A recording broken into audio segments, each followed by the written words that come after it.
자, 11장에서 나왔던 형상숭배. 하나님은 어떤 것으로도 형상화시키면 안 된다. 뭐, 뭡니까? 카톨릭에서 말하는 어떤 형상은 교육적 차원에서 사람들의 믿음을 돕기 위한 하나의 어떤 방법이다. 이런 정도의 핑계를 대지만, 그게 왜 틀렸는가에 대해서 오늘 12장에서 다시 설명을 하고 있습니다. 12장이 이제 그런 내용입니다. 그러니까 말장난하지 말라 하는 그런 뜻이 됩니다. 자, 한번 읽어보시죠. 하나님에 관한 지식은 냉랭한 공론에 기초한 것이 아니라 하나님께 대한 예배를 수반한다고 하였다. 자, 이게 여러분, 이 1장, 1장 1권 2장에 보면 이런 어떤 내용이 나오는데, 하나님에 관한 것은 경건함으로 이끌어가기 때문에 반드시 예배를 수반한다. 예배를 수반한다. 자, 그러면 여러분, 하나님을 참되게 알아가는 것은 반드시 하나님을 예배하게 만듭니다. 예배. 그러면 여러분, 우리가 드리는 그 예배라고 하는 것, 예배는 그냥 우리가 주일날 예배당에 모여가지고 그냥 예배하고 일주일 동안은 뭐 그것과 상관없이 살고 그런 종류의 것이 아니라 예배는 뭐가 되느냐? 우리 신앙의 궁극적 목적이 됩니다. 왜 그렇습니까? 예배 가운데 하나님께 영광이 되고 예배를 통하여 이 세상 삶에서 살아낼 수 있는 하나님을 사랑하는 방법이 삶에서 나타날 수 있도록 만드는 원동력이 되기 때문에. 그래서 예배를 뭐라고 부를 수 있습니까? 모여서 드리는 공적 예배가 있고요. 또 하나는 삶의 예배가 있습니다. 그래서 우리 모든 성도들의 인생과 삶은 한마디로 말하면 예배입니다. 예배. 예배라고. 공적 예배에 실패한다. 주일날 예배 드리는 것이 내가 온전히 하나님 앞에 드려지지 못하고 하나님을 찾지 못했다. 그러면 어김없이 삶에서도 예배가 무너지게 돼 있어요. 하나님의, 하나님을 알고 하나님 찾고 하나님의 마음을 알지 못한 상태에서 내가 살기 때문에. 그리고 삶의 예배가 무너져 있는 사람들이 주일날 딱 오면은 그 표정부터 다릅니다. 이분은 삶의 예배를 처절하게 실패하면서 왔구나. 또는 삶의 예배에서 우리 하나님 그 말씀 붙들고 승리하면서 왔구나 하는 게 눈빛에서 또 그 예배의 태도에서 보이거든요. 그러면 공적인 예배는 삶의 예배를 향하여 이렇게 힘을 실어줄 수 있고 또 삶의 예배를 통하여 공적 예배에 온전히 사모함으로 가난한 마음으로 공적 예배 드릴 수 있는 이런 게 되는 것이 하나님을 알기 때문에 이렇게 가능하다 이 말입니다. 자, 그러면 그 밑에 보시죠. 즉 성경이 유일신을 말할 때에는 언제나 그 이름만을 가지고 논쟁하지 않고 하나님의 신성에 속한 것은 어떤 것이라도 다른 것에 귀속시켜서는 안 된다고 규정하고 있다. 그러니까 여호와 하나님의 이름, 유대인들 그 이름 잘 부르지 않잖아요. 야훼라고, 여호와라고. 자, 그런데 여호와라는 이름 부르지 않는다고 해가지고 하나님의 신성에 관한 어떤 것, 하나님의 그 어떤 것을 어, 그냥 막연하게 불러도 되느냐? 아니요, 그렇지 않습니다. 제3계명이 뭐, 10계명이 제3계명이 내 하나님 여호와의 이름을 망령되게 부르지 말아라. 아, 나 여호와 하나님은 나의 이름을 망령되게 부르는 자의 죄를 없다 하지 아니하리라. 자, 3계명 자체가 하나님의 이름에 관한 겁니다. 이름에. 자, 이름을 망령되게 부르지 말래요. 왜 그렇습니까? 그 이름에는 뭐가 들어있기 때문에 본질, 그다음에 속성. 그 속성이 들어있기 때문에 그 이름이 어떻다, 또 이름이 뭐 저렇다, 이런 것으로 논쟁하고 끝나는 것이 아니라 그 이름조차도 함부로 여기지 말아야 된다. 자, 그 밑에 보시죠.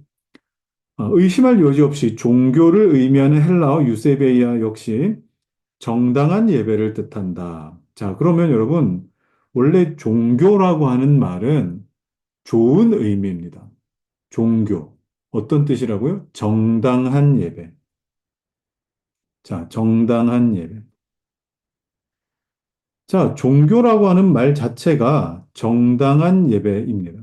그래서 기독교 강요에는 종교라는 이 말을 어떻게 보면 우리의 뭐 양심 또는 뭐 우리가 하나님 앞에서의 바른 태도 이런 걸 의미할 때도 종교라는 말로 대체하기도 하는데 왜 그러냐? 종교라는 말 의미 자체가 정당한 예배를 뜻하기 때문에 그래요. 그런데 문제는 뭡니까? 1권 4장에서 우리 다뤘듯이 잘못된 종교의 씨앗이 미신을 찾고 우상을 숭배하고 우리 지난 시간에 살폈던 이런 하나님을 형상화시키는 그런 어떤 모습으로 이런 거 나오죠. 왜곡된 예배. 왜곡된 예배로 만들기 때문에 이게 문제인 거예요. 그렇기 때문에 하나님 뭐라 하신 겁니까? 자기 백성들에게 일정한 법칙을 준수할 필요가 있다는 걸 느끼셔서 어떻게 해요? 율법을 허락하신 거죠. 자, 그럼 여러분 예배는 어떻게 드리는 거예요? 예배는 내가 벅찬 감격과 감정으로 드리는 게 아니에요. 예배는 그 이전에 반드시 뭐예요? 하나님께서 말씀하시고 하나님께서 가르치신 것을 따라서 드리는 거예요. 내 마음대로 드리는 게 아니라. 예배는 뭐가 있습니까? 매뉴얼이 있다 이 말입니다. 매뉴얼이. 예수님은 그걸 뭐라고 말씀하셨어요? 영과 진리로 예배해야 된다. 틀이 있습니다. 틀이. 이걸 떠나버리면 이건 정말 내 마음대로 예배하는 그런 모습과 같다. 자, 그 다음에 그러나 경건이라고 하는 것은 확고한 기반 위에 서기 위해서 적당한 한계 내에 스스로를 유지하는 것을 뜻한다.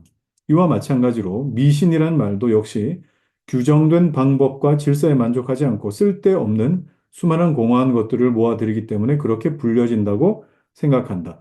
자, 경건과 미신을 서로 이렇게 대치하고 있죠. 경건이 무엇이었습니까? 하나님을 알만한 하나님을 알아갈 때에 우리 마음 안에 두려움과 또 하나님을 사랑하는 그 마음의 복합체, 그게 경건이라고 그랬습니다. 이건 철저하게 하나님을 알아가는 것을 전제하는 말입니다. 경건이라고 합니다. 그러면 여러분 하나님을 알아갈 때에 두려움과 사랑이 내 마음 안에 어떤 기반으로 잘 잡혀 있으면 함부로 할 수가 없겠죠. 내 마음대로 할 수가 없는 겁니다. 왜냐하면 하나님을 향한 그런 인식이 있기 때문에. 그런데 미신은 어떻습니까? 규정된 방법과 질서에 만족하지 않고, 자, 이런 말. 규정된 방법이 있어요. 질서가 있어요. 자유라고 하는 것이 규정된 방법과 질서의 만족함을 이런 걸 뭐라고 부릅니까? 이걸 자유라고 부릅니다. 그런데 쓸데없는 수많은 공허한 것들을 모아들인다. 그러니까 여기에서 내가 매이지 않고 내 뜻대로 하겠다. 내가 나를 책임지겠다라고 하는 게 뭡니까? 자율이라고 부르죠. 자율. 그러면 자율 학습은 어떤 게 되는 겁니까? 어떤 방법과 질서, 여기 매이지 않고 내가 내 주도적인 학습을 하겠다. 이게 자율 학습인데, 뭐 그런 건 뭐 아이들이 뭐 내가 내 공부할 역량이 되니까 내가 하겠다. 뭐 그건 좋습니다. 그런데 아, 나는 내 인생을 내 마음대로 살겠다. 법 없이도 살 수 있다. 이렇게 그냥 막 사는 것은 그건 이 자율이라고 이거보다는 뭡니까? 자유를 빙자한 방종이겠죠. 방종. 그래서 여러분 자유라는 개념을 잘 아셔야 됩니다. 자유라고 하는 것은 물고기는 물 속에 들어가야 자유가 되는 거예요. 그죠? 그런데 물고기가, 나는 물에서 안 살고, 저기 네 발 기는 짐승들처럼 밖에 가서 살래. 하고, 거기서 나오는 순간, 그 물이라고 하는 그 테두리를 벗어나는 순간, 자유가 될 수가 없는 거예요. 그래서 자유를 여러분이 잘 아셔야 됩니다. 자, 그래서 하나님을 예배하는 것도 여러분 뭐가 있어야 된다고요? 아, 주의 영이 계신 곳에 자유가 있느니라 그렇게 하셨거든요. 영과 또 성령의 학교이신 진리, 그죠? 성령의 학교가 되시는 그 진리 안에서 자유함이 있습니다. 이게 자유함이. 그래서 이 예배는 우리 이렇게 드리는 겁니다. 자, 그래서 하나님은 인류로 하여금 순종하도록 하기 위해 합리적 예배를 제정하셨는데, 그게 뭡니까? 율법이에요. 율법. 이 율법에 대해서도 우리가 배워야 될 게 많긴 한데, 일단은 봅시다. 자, 율법에 다음 두 가지를 포함시키셨어요. 첫째는 신자들을 자신에게 종속시켜 자신이 그들의 유일한 율법 수여자가 되게 하신 것이요. 하나님이 하나님 백성 삼으셨다는 거예요. 자, 너희는 내 소유가 됐다라는 것을 이렇게 말씀하신 겁니다. 자, 둘째, 자신의 의지에 따라 당연한 영광 받으실 수 있도록 예배하는 규범을 제정하셨다. 너희들이 마음대로 하는 것이 아니라 하나님께 영광이 되는 방법에 대해서 매뉴얼을 딱 정하셨다라고 하셨습니다. 물고기는 물에서 뛰어놀아야 그게 자유로운 것이다. 또, 뭐, 육식 동물은 뭐, 어떻게 살아야 된다. 사람은 어떻게 살아야 한다라고 딱 정하셨다, 이 말이에요. 자, 하나님의 신성에 고유한 것이 유일한 하나님께 귀속되지 않는다면 하나님의 영광은 박탈당하고 그에 대한 경외는 더럽혀진다는 사실을 명심하지 않으면 안 된다. 자, 그렇기 때문에 우리가 예배하는 것도 하나님이 정하신 틀, 하나님이 정하신 질서, 방법 안에서 해야지 우리가 마음대로 그렇게 해서는 안 된다라는 뜻입니다. 자, 그러면 예배 원인도 뭡니까? 하나님이시죠. 예배 방법은 뭡니까? 하나님이시죠. 예배 근원도 뭡니까? 하나님이십니다. 그걸 우리가 알지 못하고 그냥 내가 오늘 좀 피곤하기 때문에 아니면 오늘 내가 기분이 좋기 때문에 이런 식으로 예배하는 것, 이런 굉장히 우상숭배적인 예배가 되는 거예요. 자, 그 다음에, 그러나 미신은 하나님에게 최고의 지위를 허용하면서도 수많은 저급의 신들로 둘러싸고는 이 저급신 가운데서 하나님의 기능을 행사하게 한다. 이렇게 은밀하게 또는 교활한 방법으로 해서 전적으로 한 분에게만 있어야 할 하나님의 영광은 여러 조각이 나버리고, 말게 되었다. 자, 요거는, 지난번에 한번 읽어본 것 같습니다. 자, 이 항 보시죠. 자, 요게 이제 어떤 내용이냐면, 로마 카톨릭에서 말하는 이 라트리아, 라트리아, 여기 철자가 잘못됐네요.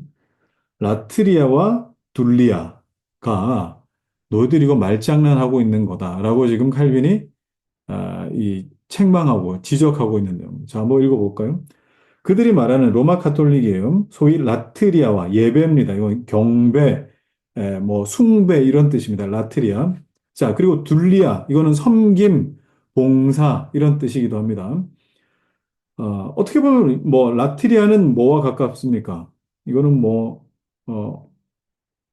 worship에 가깝고 둘리아는 서비스에 가깝습니다. 자, 이 구별은 하나님께 드리는 영광을 천사와 죽은 자들에게 드려도 아무 죄가 되지 않는 것처럼 보이려고 보완된 것이다. 자, 그러면, 우리 11장에 형상 숭배에 대해 얘기했잖아요. 그러니까 온갖 성자들의 뭐 이 십자가, 아니 십자가는 아니고, 여기 뭐 무슨 뭐 성 토마스, 그다음에 뭐 마리아, 뭐 이런 것들, 여기 뭐 이렇게 딱 열면은 여기 뭐 사진 같은 거 하나 나오고 뭐 성자들의 그 그림 있고, 자, 이런 거 있지 않습니까? 자, 이런 것은 어떤 용도라고요? 이런 것은 경배 용도가 아니라 봉사다. 죽은 자들이지만, 이 그들에 대한 어떤 존경의 마음을 가지고, 그 앞에서, 봉사의 의미인 것이다. 우리는 숭배나 예배가 아니라 이거는 하나의 봉사적 차원의 그들의 뒤를 따르는 뭐 어떤 그 봉사적 차원이다. 이런 식으로 이제 얘기를 한다고. 그러면 여러분, 이 절하는 행위 자체가 성상이라든지 아니면 뭐 어떤 뭐 교황이라든지 여기에 절하면은 뭐가 되는 거예요? 이건 서비스이지 월십이 아니다라고 말하고 그리고 또 보이지 않는 하나님 앞에 이 엎드려 경배하고 하는 것은 이건 월십이다. 이런 식으로 이제 말장난을 하는 것에 대해서 지금 칼빈이 뭐라고 얘기하는지 들어보십시오. 왜냐하면 교황주의자들이 성자에게, 그러니까 뭐 아까 말했던 뭐 성 토마스라든지 뭐 성 뭐 아무개라든지 뭐 그런 사람도 있죠. 성자에게 돌리는 영광은 실로 하나님께 드리는 영광과 조금도 차이가 없는 것이 분명하기 때문이다. 실로 그들은 전혀 차별 없이 하나님과 성자들에게 예배드리는 것이다. 니네들 말로 뭐 라트리아, 둘리아 이런 식으로 하지만 사실 눈에 보이지도 않는데 거기 엎드리면은 예배가 아니고 뭐겠어? 라고 그렇게 얘기하는 거죠. 자, 그들의 구별은 마침내 하나님께만 예배드리고 다른 곳에는 봉사한다는 것으로 요약이 되는데 헬라어 라트레이아는 라티어어 쿨투스와 같은 뜻이고 두레이아라고 부르는 이것은 세르비투스를 의미한다. 위에는 이제 숭배, 밑에는 섬김이란 뜻입니다. 자, 그런데 이게 어떤 문제가 있느냐? 세밀한 구별은 그만두고 바울은 갈라디아 교인들이 하나님에 관한 지식으로 깨우침 받기 전까지는 어떠한 처지에 있었던가 함을 상기시키기 위하여 너희가 그때에는 하나님을 알지 못해 본질상 하나님이 아닌 자에게 뭐 하였다고요? 둘리아하였다는 거예요. 자, 하나님 모를 때에도 하나님이 아닌 어떤 미신이라 이런 이 자들에게 분명 라트리아를 사용했음에도 라트리아 했음에도 불구하고 바울은 뭐라고 표현했다고요? 둘리아 했지 않느냐라고 그렇게 말하고 있다는 거예요. 자, 바울이 여기서 라트리아 사용하지 않았다고 해서 그들의 미신이 변명될 수 있겠느냐? 자, 분명히 그는 사악한 미신에 둘리아란 명칭을 붙였다 이 말입니다. 또 라트리아란 말을 사용하였을 때와 마찬가지로 둘리아를 정죄하고 있어요. 그래서 뭐 우상에게 라트리아 하지 않고 둘리아 했다는 것으로 미신 우상 숭배 안 했다 이렇게 핑계할 수 없다는 뜻입니다. 자, 여기서 또 중요한 말씀 나오죠. 예수님이 사탄아 물러가라. 주 너의 하나님께 경배하고 그를 섬기라 하였느니라. 자, 여기서 나오는 이 경배가 뭡니까? 이게 라트리아죠. 그죠? 섬기라. 이게 뭡니까? 이게 둘리아예요. 자, 그러면 라트리아든 둘리아든 다 누구에게만 할 수 있다고요? 하나님께만 할 수 있다고. 그럼 기억하십시오. 경배이든 서비스든 워십이든 다 이거는 누구에게만 한다고요? 라트리아, 그다음에 둘리아, 이 모두 다 오직 하나님께만.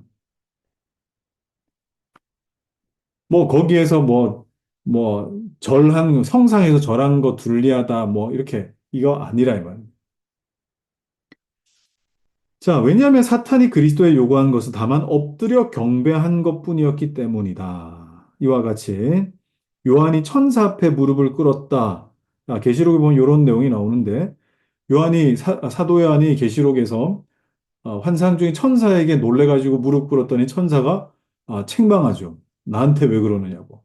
자, 이렇다고 해서 그가 전적으로 하나님께만 드려야 할 영광을 천사에 드리고자 하였을 정도로 어리석었다고 생각해서는 안 된다. 요한이 그렇게 어리석게 천사에 대한 경배와 하나님께 대한 경배로 구분했던 것이 아니라 뭐예요? 그건 몰라서 그랬다는 거죠. 자, 종교와 결합된 경건한 행위는 어떠한 것이라도 신적인 경향을 띠지 않을 수 없기 때문에, 자, 종교와 결합된 어떤 경건한 행위라도 신적인 경향을 띠지 않을 수 없어요. 그래서 그냥 남들이 다 고사 지낼 때에 나는 뭐 예수 믿는 사람이지만 어때요?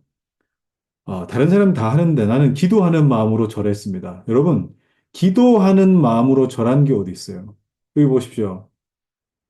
종교와 결합된 경건한 어떤 행위는 어떤 것이라도 신적 경향을 띠지 않을 수 없어요. 기도하는 마음으로 절하는 게 어디 있어요? 그건 여러분 나는 이건 월십이 아니라 둘리아에 해당되는 겁니다. 라고 말하는 카톨릭의 변명과 똑같은 거예요. 자, 요한은 하나님의 영광을 손상시키지 않고 천사의 무릎 꿇어 절할 수 없었을 것이다. 실로 우리는 자주 인간이 예배받는 일에 대해 보게 된다. 그러나 그러한 행위는 말하자면 뭡니까? 세속적인 경의에 불과했다. 지난 시간에 우리 리자매 그런 질문을 했었죠. 세배하는 거는 그러면 뭡니까? 세배되면 어른들께 인사하잖아요. 자, 그런 건 뭡니까? 세속적인 경의인 거예요. 이거는 종교적인 경건한 행위가 아니라, 그죠? 세속적인 경의. 그런데 죽은 자에게 절을 하면서 제사를 지낸다. 이거는 여러분, 세속적 경의가 아니죠. 이거는 종교적인 어떤 의미가 담겨 있는 것이기 때문에 그렇습니다. 자, 이 내용에 대해서 여러분 좀, 잘 기억을 하셔야 됩니다. 네. 자, 자, 그러면 오늘 이제 여기까지 하고, 이제 13장 삼위일체에 대해서 우리 좀 살펴보도록 하겠습니다. 자, 삼위일체를 제가 이 내용을 읽기 전에 여러분들하고 좀 나눠야 될 내용이 좀 있습니다. 이 삼위일체를 미리 좀 정리를 하고 읽으면 훨씬 여러분들이 읽는 것이 수월하실 것 같아요. 자, 그러면 11장에 우리 뭐 배웠습니까? 11장에. 자, 11장. 자, 형상숭배 배웠죠? 그죠? 형상숭배. 자, 그리고 12장은 아까 조금 전에 뭐 했습니까? 자, 예배, 경배. 그죠? 이런 거 배웠습니다. 자, 그러면 세상적인 방법으로 하나님을 상상하는 것. 여기서 우리 봤던 세상적인 방법으로 하나님 상상해서 그리고 조각하고 이런 거 하나님 금지하셨어요. 자, 그리고 12장에서 뭐 배웠습니까? 어, 이 다른 방법으로, 그러니까 성경에서 말하는 방법이 아니라 다른 방법으로 예배한다? 다른 방법으로 경배한다? 그럴 수 없다라는 겁니다. 자, 그러면 뭐에 빠지기 쉽다고요? 결국 미신에 빠지고 우상숭배를 할 가능성이 굉장히 높아진다. 자, 그러면 13장에 우리가 삼위일체를 삼위일체가 등장하는 이유가 뭐겠습니까? 삼위일체가 이렇게 나오는 이유가. 자, 이렇게 해서도 안 되고 저렇게 해서도 안 된다. 하나님을 알아갈 때 이렇게도 안 되고 저렇게도 안 된다. 자, 그러면은 우리에게 어떤 질문이 듭니까? 그러면 어떻게 하란 말입니까? 자, 여기에 대해서 하나님을, 하나님이 어떤 분이신지 알아야 우리가 어떻게 해야 되는지 알지 않겠느냐에 대한 답이 나오게 되는 것이겠죠. 그래서 우리가 믿는 하나님은 어떤 분이신가에 대해서 가장 근원적이고 본질적인 이 내용, 삼위일체를 우리가 13장에서 다루게 되는 것입니다. 자, 왜 그러느냐? 오늘, 어, 지금 예종이가 듣고 있나 모르겠는데, 오늘 저희 아들 친구 중에 하나가 하나님의 교회, 네, 어릴 때 유치원 때부터 아마 거기 성경 같은 데서부터 아마 다닌 것 같아요. 자, 그렇게 다녔는데, 아, 이제 예종이 같은 경우에는 뭡니까? 예종이 같은 경우에는 그 친구를 좀 제대로 인도해 보고 싶은 거죠. 그 친구에게 바른 복음을 이야기해 주고 싶고, 변증해 보고 싶고, 왜 그렇지 않습니까? 그런 어떤 경우 되면 막 내가 아는 것 막 말하고 또 당신이 아는 거 말하면서 막 서로 막 이런 어떤, 논쟁이 있지 않습니까? 자, 그런데 예종이에게 느껴지는 게 뭐냐? 내가 믿는 하나님에 대해 내가 잘 모르구나. 내가 믿는 신앙에 대해 내가 잘 모르는구나를 느낀 거예요. 왜냐면 그 친구는 이미 그 교회에서 이런 경우에 이렇게 이렇게 대답해야 된다라고 이미 어릴 때부터 교육을 받아가지고 그야말로 하나님의 교회 교리를 배워가지고 PPT 안에 이미 그런 내용들을 쫙 담은 파일들을 보여주면서 이렇다 이렇다 하면서 설명을 오히려 듣고 왔다는 거예요. 물론 거기에 대해 이제 다른 이 신앙 있는 친구와 더불어서 변론을 하고 변증을 하고 그래서 그 어머니 하나님이 이제 81세인데 이제 죽게 되면은 이 세상이 끝난다고 하는데 만약에 세상이 안 끝나면 다시 이쪽으로 돌아오겠느냐. 그러니까 이 정도 차원에서의 설명인 것이죠. 이 정도 차원에서. 자, 그러면 여러분도 한번 생각해 보십시오. 내가 하나님을 믿습니다. 나를 창조하신 분을 내가 믿는 겁니다. 그런데 나를 창조하신 분, 그러니까 뭐 어떤 교주 말고 교주를 알아가기는 오히려 수월할 것 같아요. 교주니까 그냥 우리랑 비슷한 사람이니까. 그런데 나를 이 땅 가운데 창조하시고 내가 살아가고 있는 이 자연 만물을 말씀으로 지으신 하나님을 우리가 안다라고 했을 때 그걸 얼마나 알 수 있겠습니까? 이건 마치 저희 집에 키우는 개가 저를 알 때에 제가 큰 소리 치면은 꼬리 내리고 도망갑니다. 그리고 이리 와 하고 이제 손을 내밀면 좋다고 이제 옵니다. 여러분, 저를 아는 정도 요 정도입니다, 얘는. 근데 얘가 정말 저를 알까요? 자기 주인이고 자기가 밥 주고 그리고 또 잘 수 있는 공간을 제공하고 그죠? 때 되면 먹을 거 주고 그리고 또 뭐 저기 화장실에 배변해 놓으면 치워주는 그런 주인인데 정말 걔가 저를 알겠습니까? 모를 거 아니에요. 모른다고.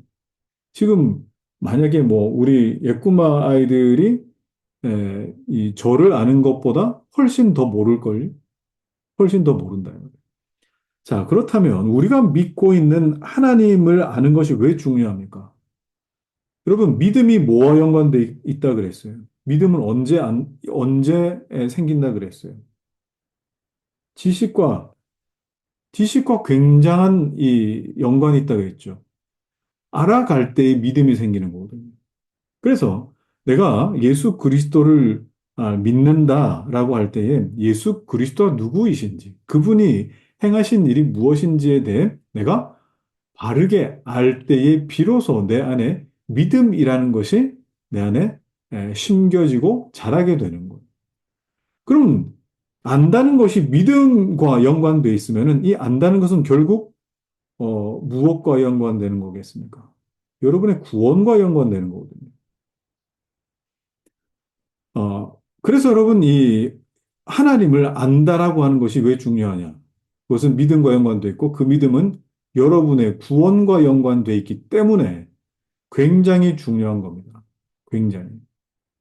저는 지금도 수많은 사람들 예배당 드나들고 예배 드리고 그리고 또 이 그리스도인이라고 하지만 사실 이 부분에 대해서 이 부분에 대해서 오늘날 그리스도인들이 어떤 답을 갖고 있는지 어떻게 답할 수 있는지에 대해서는 회의적입니다. 한 5% 아니 뭐 5%도 안 될지도 모르겠어요. 자, 그러면 오늘 13장 우리 볼 때에 여러분이 딱 전제하셔야 될 게 있습니다. 삼위일체. 삼위일체를 우리가 이해할 때에 이건 하나님에 대한 이 지식이죠. 자, 하나님에 대한 지식을 설명함이지 하나님을 여러분들이 이해하기 위한 어떤 툴이 아닙니다. 하나님을 이해하고 하나님에 대한 것을 내가 설득당하는 어떤 통로요. 그다음에 어떤 뭐 이 툴의 차원에서 접근하시면 안 됩니다. 이건 그냥 하나님에 대한 지식인 거예요. 그래서 이 하나님은 이런 분이다에 대한 선언과 선포를 그냥 내가 일방적으로 그냥 이 듣고 받고 믿는 것이지 이걸 이해의 목적, 이해를 목적으로 삼으시면 안 돼요. 그래서 칼빈도 삼위 하나님에 대해서 삼위일체를 물론 뭐 성부 하나님은 어떻다. 성자에 대한 어떤 내용, 성령에 대한 내용, 이걸 다 상세하게 말하지만 13장의 삼위일체에 관한 내용만큼은 이거를 다 우리에게 이해시키려고 하지 않습니다. 뭐 합니까? 그냥 다만 성경에 나타난 것까지만 설명해주고 있는 거예요. 설명. 이건 이렇습니다라고. 그럼 우리도 여기에서 내가 전부 다 삼위일체를 이해해버려야 되겠다. 아니요, 이건 여러분 이해할 수 있는 영역이 아니에요. 이해할 수 있는. 왜냐하면 본질적으로 다르기 때문에 본질적으로. 자, 그러면 제가 오늘 크게 네 가지를 좀 먼저 설명하고 우리 시작해 보도록 하겠습니다. 자, 먼저 삼위 하나님에 대해서 첫 번째, 하나님의 본질을 한번 생각해 보시죠. 기독교는 우리가 읽겠지만 하나님의 본질에 대해서 칼빈이 뭘 얘기하고 있느냐면 무한하심을 이야기합니다. 또 하나는 뭐냐? 영이시다. 영이시다. 자, 하나님께서 무한하시다라고 그렇게 말하는 것은 결국 무엇을 향하여 가고 있느냐면 하나님 영원하시다라고 하는 것을 지금 전제한 말이거든요. 자, 그럼 영원하시다라는 것은 또 어떤 걸 향하고 있습니까? 하나님 무한하시고 영원 뭐뭐 하시다? 불변하시다. 자, 하나님의 본질을 생각해 보십시오. 본질. 하나님은 무한하시고 하나님은 영이시다. 자, 하나님의 본질이 무한하심과 영이십니다. 자, 그럼 영은 어떤 겁니까? 영. 사실 이 영을 사람의 어떤 지식으로 말로 언어로 여러분에게 표현하기가 참 쉽지 않아요. 영이라고 하는 것 자체를. 자, 그런데 이 마찬가지로 이 칼빈도 뭐라고 얘기했냐면 지상적 사색이라 그랬어요. 자, 이 지상적 사색으로 설명하려고 하지 말아야 된다 그랬어요. 이 영에 대해서. 자, 우리가 어떻게 보면은 하나님의 무한하심보다 영을 더 설명하기 좋을 거라 생각하지만 영은요, 여러분, 우리가 생각하는 것보다 표현하는 것이 더 어렵습니다. 더 어렵다고요. 이 한계를 여러분 인정하셔야 돼요. 이걸 인식하는 한계를 인정하자. 영에 대한 인식. 자, 이런 사람이 있습니다. 여러분, 뭐, 데이비드 흉, 데이비드 흉이라고 하는 사람. 자, 그 다음에, 베르그송. 자, 이런 사람이, 영을 뭐라고 설명했느냐면, 기억과 같다 그랬어요. 기억과 같다. 그리고 또 뭐와 같다 그랬느냐? 점과 같다. 네, 딱 점. 그죠? 자, 그러면 사람은 어떤 존재로 보았느냐면, 사람은, 아, 이 기억을 더듬어서 점과 같은 어떤 순간순간들을 종합해서 살아가는 존재와 같다. 자기 자신을 인식함이 그렇다라고 그렇게 얘기를 했어요. 그러니까 내 과거의 기억과 점과 같은 어떤 순간순간들의 연장선인 거예요. 이게 데이비드 휴미나 그다음에 베르그송이 인간을 인식하는 어떤 방법이라고 그렇게 했어요. 자, 그러니 아, 자기 존재를 이렇게 인식하기 때문에 뭐 영이다, 뭐 이런 거 믿을 수가 없는 것이죠. 그죠? 그러나 성경에서는 하나님께서 자기 자신을 어떻게 드러내시느냐? 하나님 무한하시다. 그다음에 하나님은 영이시다 하는 것을 드러내고 계십니다. 끊임없이 드러내십니다. 자, 두 번째는요. 두 번째. 단일성에 대해서 한번 보시죠. 단일성과 새 위격.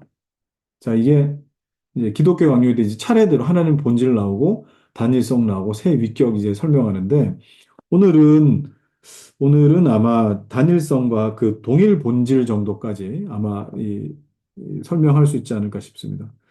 자, 단일성과 새 위격. 여러분, 아, 위격이라고 하는 말은 결국 다른 존재, 다른 존재가 있다는 걸 의미해요. 자, 삼위라고 할 때, 삼위라고 할 때, 다른 존재들이 계심을 지금 말하고 있는 거예요. 자, 그런데 어, 다른 존재면 삼신이 되시느냐? 힌두교는 삼신을 얘기하거든요. 삼신을. 그런데 기독교는 삼신을 얘기하지는 않습니다.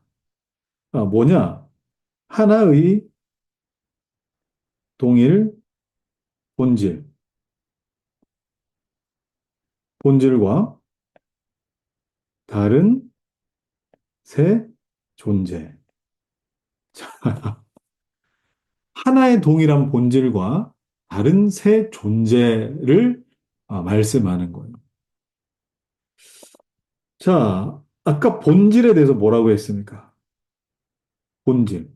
무한하시고 영이시다. 자, 요 두 개, 본질하면 두 개 생각하셔야 돼요. 무한하시고 하나는 영이시다. 자, 그러면 하나님은 무한하시고 그다음에 영이신 동일한 본질 안에서 다른 새 존재로 계신다. 이게 여러분 뭡니까? 삼위일체 하나님이십니다. 이게 여러분 이해가 가십니까? 이해가 가세요? 쉽지 않죠. 정말 쉽지 않습니다. 자, 그래서 하나님 안에는 이런 동일 본질과 다른 존재가 있는데 이걸 뭐라고 부르느냐? 이걸 어, 부별이라고 부릅니다. 부별. 자, 그리고 데카르트 같은 경우에는 여러분 데카르트 들어보셨죠? 데카르트 같은 경우에는 뭐라고 했느냐? 어, 개별적 존재와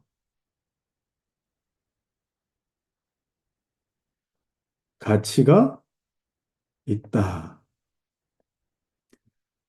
자, 개별적 존재. 이건 뭡니까? 다른 새 존재가 있는데 가치는 뭡니까? 본질도 세계다. 이렇게 본 거예요. 자, 그러면 이건 뭡니까? 자, 이건 뭡니까? 이거는 구별이 아니라 구분이 됩니다. 구분. 이건 뭐예요? 삼신론이 되는 거예요. 독립된 본질, 독립된 이 인격, 독립된 위격이 다 있는 거. 그러나 하나는 그렇지 않습니다. 동일한, 단일한 이 본질, 다른 존재, 새 존재. 이게 하나님이십니다. 자, 스피노자. 들어보셨죠, 여러분? 스피노자. 스피노자는 어떻게 생각했냐면, 아, 모든 것의 가치가, 모든 것, 그러니까 뭐, 이 하나님뿐만 아니라 모든 것의 가치가 어떻게 연결되어 있는가를 고민했고요. 그리고 원존재, 원존재라 그랬어요. 이 아마 이 하나님에 대한 인식, 신인식일 텐데 그 원존재가 단 하나밖에 없고 그것이 모든 만물, 모든 것에 묻어 있다. 이렇게 봤어요. 자, 이건 뭐가 됩니까? 이게 뭐가 된 거예요? 이거는 범신론이 되죠. 신적인 모든 것이 모든 만물에 포함되어 있다. 모든 것에. 그러니까 뭐 지금 제가 들고 있는 이런 펜, 그다음에 뭐 벽돌 이런 것에 다 묻어 있다. 이렇게 이제 보는 겁니다. 자, 그다음에 아, 뭐 요 정도만 합시다. 요 정도만. 자, 그러니까 하나님을 이해할 때에 어, 이렇게 이 보는 어떤 경향이 있습니다. 그러나 우리가 생각할 때는 어떻게 해야 된다고요? 단일한 본질 가운데에 새 존재가 계신다. 이걸 여러분 기억하셔야 됩니다. 자, 세 번째. 동일 본질에 대해 한번 더 고민해 보시죠. 동일 본질. 자, 단일성이라고 하는 이 말을 우리가 좀 써야 될 것 같은데, 단일하다라고 하는 것은 동일한 본질 가운데 있다. 그죠? 아, 동일한 이 고유한 속성이, 아까 본질이, 그죠? 본질이 동일함 가운데에 이렇게 베이스를 가지고 계신다. 자, 그러면 아까 구별이라는 거 우리 살폈지 않습니까? 구별. 구별은 동일한 본질 가운데 구별이 있다라고 하는 것은 무엇을 여러분 의미하는 거겠어요? 관계인 거예요. 관계. 구분은 여러분 관계성이 없어요. 아니면 완전 다 독립돼 있기 때문에. 그죠? 그런데 본질이 같은 상태에서 새 존재라고 한다면 여러분 이건 구별인데 그것은 관계를 전제한 말이에요. 그러면 삼위의 하나님께서 창세기에서도 우리가 우리의 형상대로라고 했던 것. 하나님은 항상 하나님에 대한 인식이 공동체적이셨어요. 삼위일체적이셨다고. 자, 그러면 이 구별이라고 하는 것은 관계를 뜻하는 것이고, 이 관계의 근거는 동일 본질이시다. 자, 이거 처음 듣는 분들은 이게 도대체 무슨 말인가? 오늘 뭐 질문이 더 나올 수도 있을지 모르겠습니다. 자, 이렇게 여러분 좀 정리를 하시면 좋겠습니다. 자, 그러면 이, 이런 사람 들어보셨습니까? 사르트르. 사르트르가 말한 본질은 뭐라고 했느냐? 실존이라 그랬어요. 실존. 실존이 뭐냐? 존재에 대한 깨달음이라고 했어요. 깨달음. 자, 그러면 뭐가 중요합니까? 존재 자체가 중요한 게 아니라 존재가 있으면 그걸 내가 인식하고 알고 깨닫는 해석하는 내가 중요하죠. 그래서 사르트르가 생각하는 본질은 의미를 부여해줄 때만이 뭐가 되는 거예요? 본질이 된다는 거예요. 자, 그러면 성경에서 말하는 이 본질은 뭡니까? 특별히 이제 칼빈이 기독교 강요에서 말하는 이 칼빈의 본질은 뭐냐? 그냥 그저 그저 존재. 그러니까 이게 일반적 성격입니다. 내가 뭐 어떤 걸 뭐 의미를 부여한다거나 뭐 그런 것이 아니라 그냥 존재 자체, 그 존재 자체를 본질이라고 그렇게 규정을 하고 있는 거예요. 인식을 하고 있는 거예요. 이게 본질, 동일 본질에 대한 접근입니다. 자, 요 정도를 여러분이 좀 기억하시고 네 번째 관계를 한번 보시죠. 관계. 아까 우리 관계를 봤는데 어, 관계는 여러분 단일성을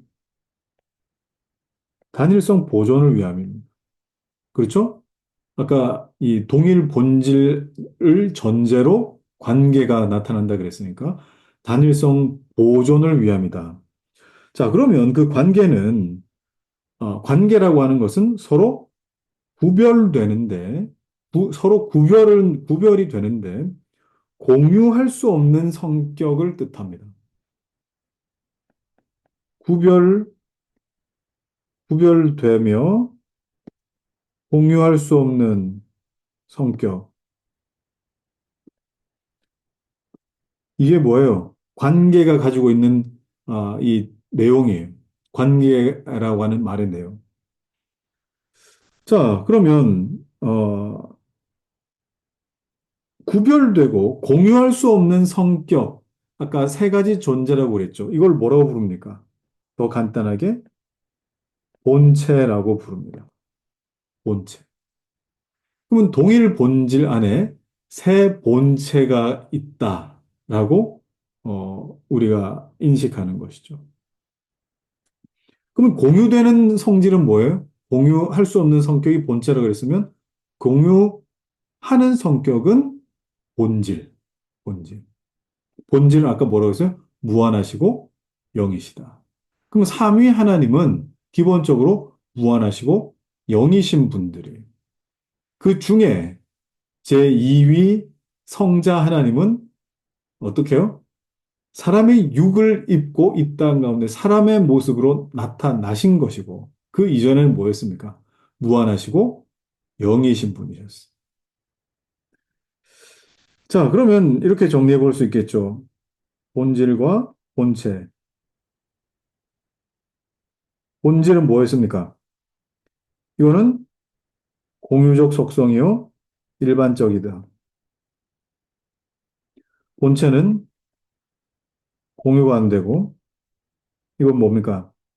위격, 실존이다. 또는 실체다. 그러나 이, 이 모두 다, 이건 뭡니까? 존재다. 존재다. 여기, 그죠? 존재다. 본질이든 본체든 존재다.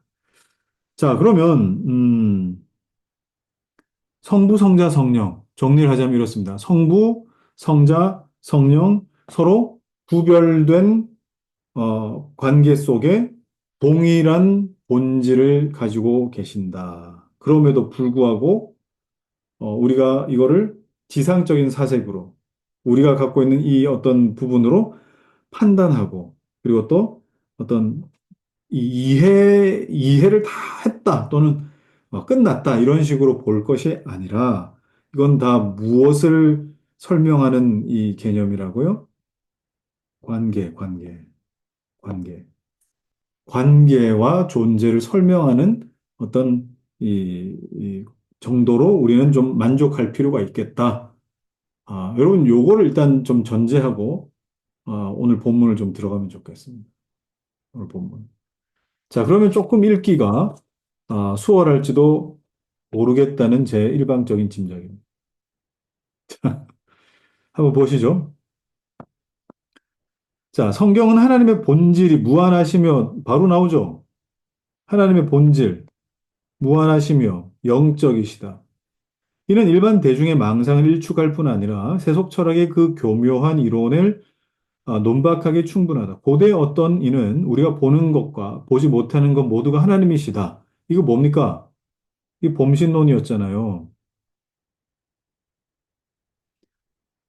이런 말을 했는데 이 말에 의하면 그는 세계의 모든 부분에 신성이 침투해 있다고 상상하고 있었던 것이다. 이 범신론. 자, 자 보십시오. 앞서 말한 두 특성, 무한하심과 영적인 거. 여러분 보이시죠? 두 특성, 무한하시고 영적이시다. 확실히 하나님의 무한성은 우리에게 두려움을 줘. 우리 감각으로는 하나님을 측량할 수 없게 만든. 우리가 뭐 우주에 뭐 화성에 좀 갔다 왔다고 뭐 난리 법석이고 뭐 무슨 뭐 망원경으로 뭐 좀 봤다고 난리 법석이고. 자, 하나님의 무한성을 우리가 좀 본다면은 두렵습니다. 자, 그리고 영적인 본성, 실로 자신에 대한 그 어떤 세속적이고 육적인 상상도 우리에게 허락하지 않으신다. 자, 그렇기 때문에 하나님 영이시잖아요. 하나님 영이시기 때문에 인간의 어떤 그 겉모습뿐만 아니라 사람의 그 속사람, 영, 그리고 또 정신, 마음까지 하나님은 면밀히 다 살피십니다. 그래서 하나님의 말씀은 칼처럼, 예리한 칼처럼 심령 골수와 혼과 영을 쪼개기까지 하실 정도로 그렇게 예리한 하나님 말씀이 되신다라고 그렇게 표현하고 있지 않습니까? 자, 그 밑에 보시죠. 신인 동형 동성론자들은, 자, 신인 동형 동성론자, 이게 무슨 뜻이냐면, 하나님께서 내가 팔이 짧으냐라는 이런 표현을 통해서 하나님은 팔이 있으시다. 그 다음에 하나님의 발은 뭐, 또 하나님께서 손으로 모세를 덮으셨다. 자, 이런 거. 모세는 하나님의 등만 봤다. 자, 이런 표현을 통해서 하나님은 우리 똑같이 등이 있으시고, 발바닥이 있으시고, 그 다음에 뭐 손도 있으시고, 얼굴도 있으시다.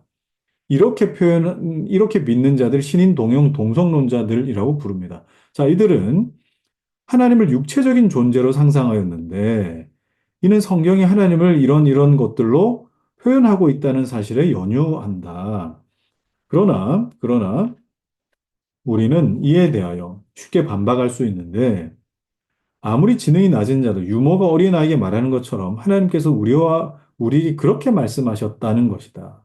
그러니까 보십시오. 우리의 미약한 수용 능력 알맞게 적응시키시려고 우리가 알아들을 수 있는 말로 그렇게 표현한 것이지, 하나님의 본성이 뭐 그런 식이다라고 그렇게 오해해서는 안 된다. 자, 이항 보시죠. 하나님께서는 자신이 유일하신 분이라는 것을 말씀하시는 동시에 명백하게 자신이 어떻다고요? 삼위로 고려한다고 주장하십니다. 그래서 하나님의 자기 인식은 늘 삼위 일체적이었습니다. 이런 진리를 파악하지 못할 때 우리의 머리에는 단지 하나님이라는 공허한 이름만 맴돌 뿐 참되신 하나님은 배제하게 될 것이다. 자, 여러분이 하나님이라고 하는 어떤 명사, 그죠? 하나님. 하나님이라고 하는 명사를 생각할 때 특정 대상을 생각할 것이 아닙니다. 특정 대상을 생각할 것이 아니라 여러분, 이건 뭘 생각하셔야 됩니까? 존재와 본질을 생각하셔야 됩니다. 하나님이라고 부르면. 왜 그렇습니까? 이건 여러분 한글로 번역하면은 사실, 저기, 뭡니까? 그 히브리 말로는 하나님, 이게 엘로힘이었거든요. 엘로힘. 자, 그 다음에 이걸 영어로 번역하면은 God이었습니다. God. 신. 또 이걸 그야말로 한자말로 표현하면 신. 일본어로 카미. 자, 이게 뭐예요? 어떻게 보면은, 어, 이, 그야말로 우리가 인식하는 어떤 하나님 하면 뭐, 우리가 생각하는 뭐, 아버지, 뭐, 어떤 특정의 뭐, 어떤 그, 유일한 어떤 하나의 개체, 요런 식으로만 생각하지 마셔야 됩니다. 하나님의 어떤 본질과 또 하나님의 그 존재하심을 우리가 생각하는 것보다 하나님이라고 하는 이 단어는 훨씬 더 크시다, 이 말이에요. 크시다. 그리고 또 하나님이라고 할 때에 우리가 보통 성부 하나님에 대해 우리가 인지를 하는데, 그러나 우리가 하나님이라고 하면은 성삼위 하나님, 성부, 성자, 성령, 삼위일체 하나님을 다 일컫는 이 어떤 말이 된다는 것도 여러분이 아셔야 됩니다. 그래서 하나님 안에 삼위가 있다는 거예요. 하나님 안에 삼위. 자, 더욱이 아무도 하나님께서 세 분이라는 공상을 하지 못하게 하며 하나님의 유일하신 본질이 삼위로 분할되었다고 생각하지 않도록 하기 위해 우리는 일체의 오류에서 막아줄 간명하고도 알기 쉬운 정의를 찾아야 하겠다. 하나님 세 분이시다. 뭐 이런 어떤 상상 말입니다. 자, 그래서 위라고 하는 말을 자리 또는 뭐 person, 인격이죠. 위, 이게 참 우리 이 말로는 쉽지 않습니다. person이라고 이제 하면 조금 더 와닿을 수 있는데 사도는 성자를 가리켜 그 본체의 형상이시다라고 했는데 이때 틀림없이 성부를 성자와 다른 어떤 실제로 보았다. 왜냐하면 어, 휘포스타시스, 본체라고 하는 이 말은 히브리서 11장에 나오는 믿음은 바라는 것들의 실상이요라고 할 때 실상이 바로 휘포스타시스라는 뜻입니다. 휘포스타시스, 실상. 그러니까 존재 또는 person, 이런 어떤 의미도 되겠죠. 이 본체라는 말을 본질, 에센스라는 말과 동의어로 생각한다. 이걸 마치 같은 것으로 생각한다. 그러면 이게 뭐가 되는 겁니까? 삼신이 돼버리는 거예요. 아까 이 다른 어떤 이 교부들의 어떤 주장처럼 그런 식으로 인식이 되는 거예요. 자, 왜냐하면 하나님의 본질은 단일하시며, 자, 여러분 계속 반복됩니다. 본질은 단일하시며 분할할 수가 없어요. 이건 공유되는 것이기 때문에. 자, 그리고 하나님께서는 자신 안에 있는 모든 것을 포함하시되 부분적으로나 파생적으로가 아니고 아주 완전하게 포함하시기 때문에 성자가 하나님의 본질의 형상이라고 불리는 것은 당치 않을 뿐 아니라. 자, 왜 그렇습니까? 성자가 하나님의 본질이다. 본질의 형상이다. 자, 그러면 뭐가 되는 겁니까? 성자만 하나님의 본질의 본체가 되시느냐? 자, 본질, 본질 있고, 그 다음에 본체가 있잖아요. 본질은 공유, 본체 비공유, 본체는 어떻게 보면은 이 세 존재라 그랬죠? 자, 그러면 성자가 하나님의 본질이시다. 그러면 성삼위 하나님을 인식할 때, 이 형상, 곧 이 본체가 예수 그리스도시다. 그러니까 예수님은 이 삼위 하나님이시다. 이렇게 돼버리면은 이건 안 되는 거예요. 예수님이 삼위 하나님은 아니신 거예요. 자, 자, 여기 좀 헷갈릴 수 있습니다. 성부는 비록 자신의 고유한 특성이 있어서 구별되지만, 고유한 특성, 그죠? 본체에 대해서 말입니다. 구별되었지만 성자 안에서 전적으로 자신을 나타내셨죠. 그래서 나를 본 자가 아버지를 보았다라고 그렇게 예수님 말씀하셨죠. 자, 그렇기 때문에 그가 성자 안에서 자신의 본체를 나타내셨다. 자, 이게 무슨 말입니까? 그 삼위 하나님께서 공유하시는 이 본질 안에서 성부께서 성자를 통하여 드러나기도 하셨다라고 하는 겁니다. 자, 그러면 성부께서 성자를 통하여 드러나시기도 하고 성자가 성부의 어떤 이 영광으로 드러나시기도 하죠. 그래서 그 밑에 보면은 하나님의 영광의 광채다. 성자는 하나님의 영광의 광채이시다. 라는 말과 잘 조화를 이룬다.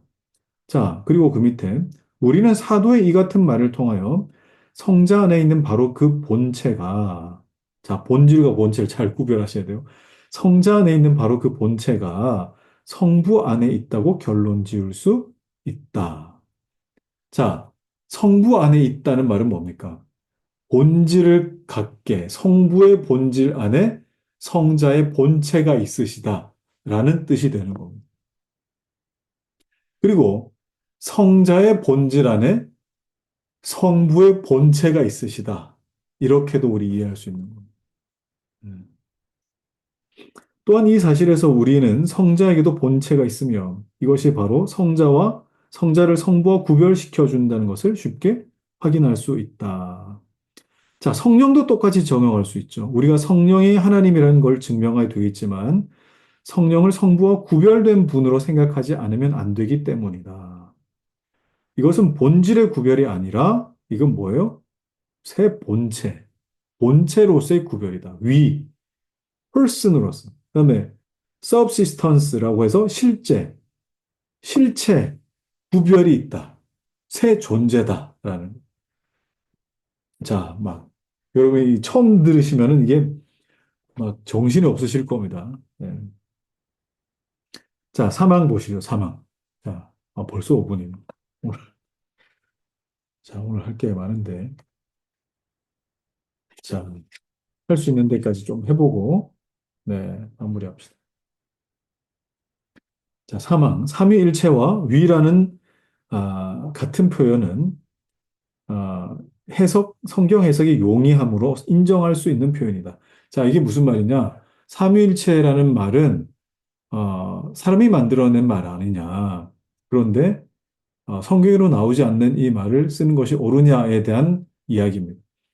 자, 이단자들은 위라는 말에 대해서 그 말이 인간의 마음에서 나온 말이기 때문에 인정할 수 없다. 그러지만 삼위가 존재한다는 것과 이 삼위에 각자가 하나님이시라는 것과 그러면서 하나님은 여러분이 아니라 한 분 동일 본질이라는 이 우리의 확신을 결코 허물어뜨릴 수 없다. 왜냐하면 성경에서 그걸 말하잖아요. 성경이 증거하고 있잖아요. 성경이 보증한 바를 설명하는 데 그치지 않는 그 용어를 부인한다는 것을 얼마나 사악한 일인가. 그래서 여러분, 교회 역사 안에 삼위일체에 대한 논쟁을 굉장히 오랫동안 했었습니다. 하나님을 이해하기 위해서. 우리는 여기에 대해서 별 논쟁 없이 이렇게 좀 어렵지만 이해하고 있지 않습니까? 이해하려고 하지 않습니까? 근데 이게 참 많은 경우에 논쟁거리였다 하는 걸 여러분 아셔야 됩니다. 자, 그 다음에 나머지는 여러분 읽으셔도 충분히 이해될 겁니다. 자, 사항도 여러분 교회는 거짓 교사들의 정체를 폭로하기 위해서는 삼위일체를 잘 알고 있어야 된다라고 그렇게 했고, 그래서 지금도 대부분의 이단들은 삼위일체에서 대부분 걸러집니다. 삼위일체에서 걸러진다고. 성부, 성자, 성령의 그 동일한 본질 가운데 새 존재로 계신다, 새 위격으로 계신다, 라고 하는 이것이, 이단들이 교주로 등장하고 이렇게 나타나 버리면은, 이단들이 만약에 그렇게 교주로 나타나잖아요? 그죠? 자, 그러면 삼위 중에 한 분이 없어져 버리는 거예요. 그렇잖아요. 삼위 중에 한 분이 없어지는 거예요. 사람의 모습으로 나와 버렸으니까. 자칭 메시아라고 하는 자들이 많기 때문에. 그래서 삼위는 반드시 어머니 하나님, 뭐 이런 식으로 존재하는 것이 아니라, 자, 그러면 만약에 하나님의 교회는 삼위일체를 절대 믿을 수가 없습니다. 왜 그렇습니까? 어머니 하나님이 더 있잖아요.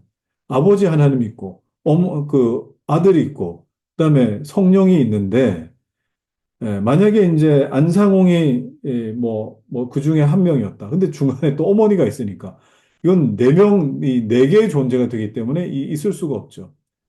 그래서 이 삼위일체에서 다 걸러진다. 이단들의 교주가 이 삼위 하나님 중에 누군가가 돼버린다. 그러면 이 삼위일체가 다 깨져버린 것이기 때문에 지금 이런 어떤 이 삼위에 대한 이 개념이 깨지기 때문에 인정할 수가 없습니다. 그들은. 그래서 대부분 삼위일체에서 다 이단들은 걸러지게 돼 있어요. 자, 그 내용 여러분 그냥 읽어보시면 됩니다. 뒤에는. 자, 5항. 자, 오늘 5항까지만 합시다. 5항까지. 5항이 좀 기네요. 자, 신학적 용어의 한계성과 필요성. 자, 실로 나는 모든 사람들이 신앙이 성부, 성자, 성령 한 분 하나님이시나 성자는 성부가 아니며 성령 또한 성자가 아니며 그들 각자는 서로가 어떤 특성에 의하여 구별된다고 하는 이 한 점에 일치하게 된다면 이 용어들은 매장시켜도 좋다고 생각한다. 모든 사람들이 정확하게 이 정의를 할 수 있다면 삼위 하나님에 대한 정확한 정의,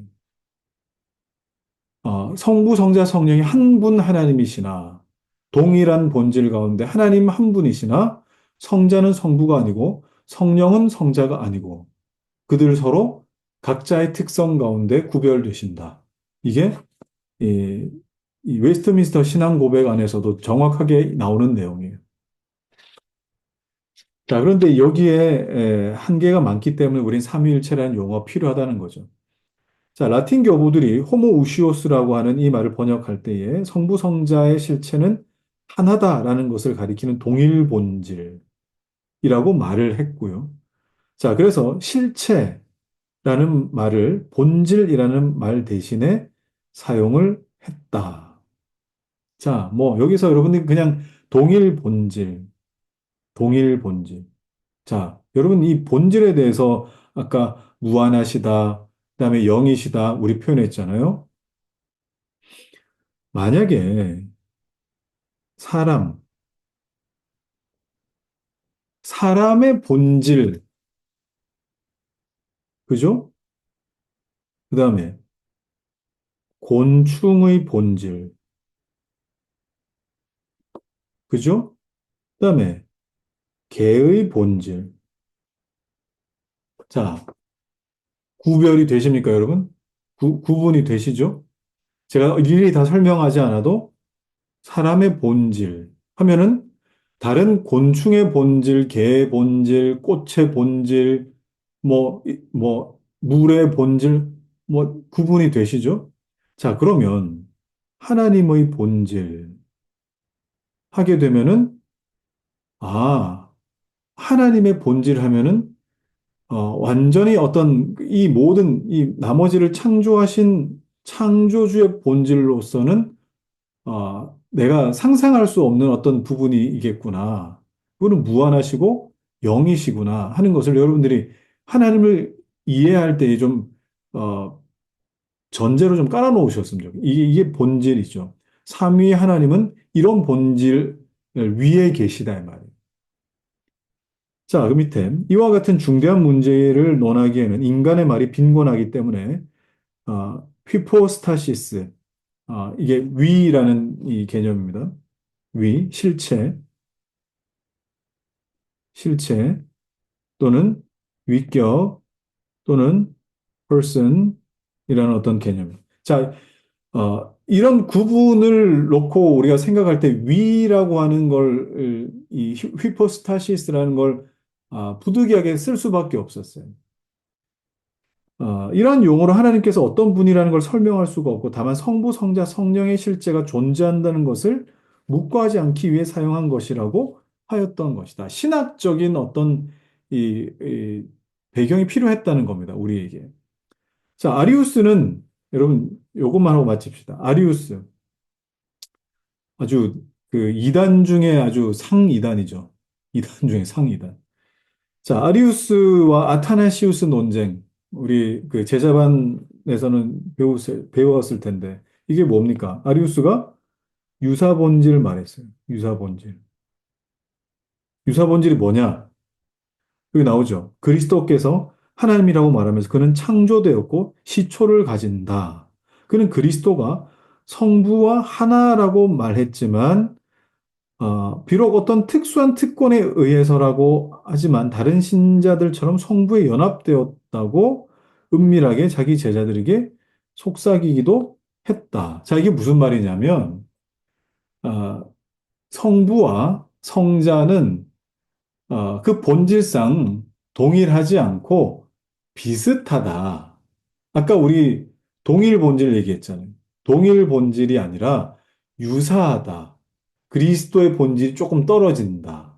자, 요렇게. 자, 요것과 흡사하게 오리겐이라고 하는 교부가 있습니다. 이 사람은 동일 본질 얘기했어요. 동일 본질이라는 말을 아마 거의 최초로 쓴 사람일 거예요. 그런데 어떤 걸 얘기했느냐? 성자, 종속론. 아, 그러니까 성부에 의해서 만들어졌다. 성부에 종속되셨다. 본질은 똑같은데 종속된 분이다. 그러니까 아들이니까 아버지와 아들이니까 아들이 더 이 아버지로부터 태어난 거니까 종속되셨다. 이렇게 이해를 한 것이죠. 이것도 여러분 잘못된 겁니다. 이것도. 그래서 어, 이 아버지와 아들의 관계, 성부로부터 영원히 낳으신 분이라고 하는 이 개념은 종속됐다라는 개념이 아니고 그분이 계시지 않았던 적이 없다라는 그런 어떤 개념입니다. 자, 하나님의 한 본질 안에 삼위가 있다고 우리는 주장해야 됩니다. 그죠? 이게 중요합니다. 이것은 바로 성경이 주장하는 바를 한마디로 말하는 것이 될 것이고, 이러한 주장은 이단들의 공허한 다변을 억제하게 될 것이다. 성경이 한 하나님이라고 말할 때 우리는 그것을 본체가 하나인 것으로 이해해야 하며, 성경이 한 본질 안에 셋이 있다고 말할 때에는 삼위일체의 세 위격을 의미한다고 말해야 된다. 자, 이거는 누가 말했느냐면 터툴리안이 이렇게 네, 네, 이렇게 이야기를 했습니다. 자, 오늘 여기까지 해야 될 것 같네요. 여기까지. 자, 질문은 우리 기도하고 우리 받도록 하겠습니다. 자, 어, 하나님을 안다는 것이 우리 신앙에, 우리 믿음에 얼마나 귀하고 복된 일인지 성경을 통해 우리에게 계시하시고 나타내신 하나님을 우리가 온전히 알 수 있도록 우리 성도들의 마음 가운데 큰 은혜를 더하여 주옵소서. 예수 그리스도 이름으로 기도하옵나이다. 아멘.